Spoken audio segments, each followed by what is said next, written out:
这个市集是由文化部、台南市文化局甲台南企业文化艺术基金会合作的“小男人影剧学习写作计划”成果发表，以空间经营、影剧设计、品牌经营、影剧参演、甲材料体验等5大主题，让小朋友得到职能学习所要制作的影剧产品，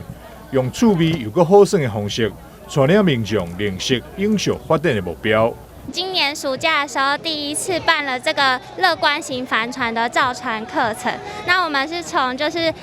一片一片的木板，然后就是它已经是模组化的，然后我们让小朋友就是把它亲手钉起来，然后自己上防水胶，然后自己彩绘组成自己的一艘船。那这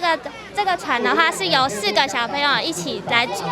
造的，对。然后他们造完之后，他们会经过防水的测试，然后就是再把它放进海里，然后由教练带着让他们去航行。培养未来会当吸引零碳未来甲具备影剧竞争力的囡仔。小男人影剧学习计划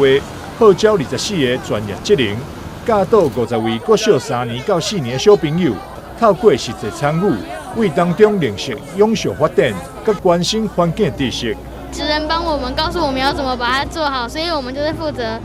他会把板子帮我们架好，然后钉箱，然后再涂防水胶。然后你在这课程中，你觉得学到什么吗？学到了怎么组装一艘船。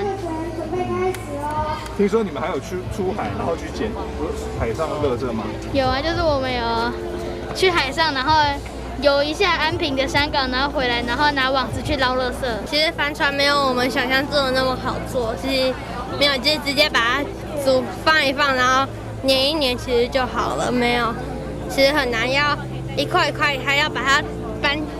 完。像这块板子原本是平的，我们要把它整个压上去，然后才再钉上钉一钉。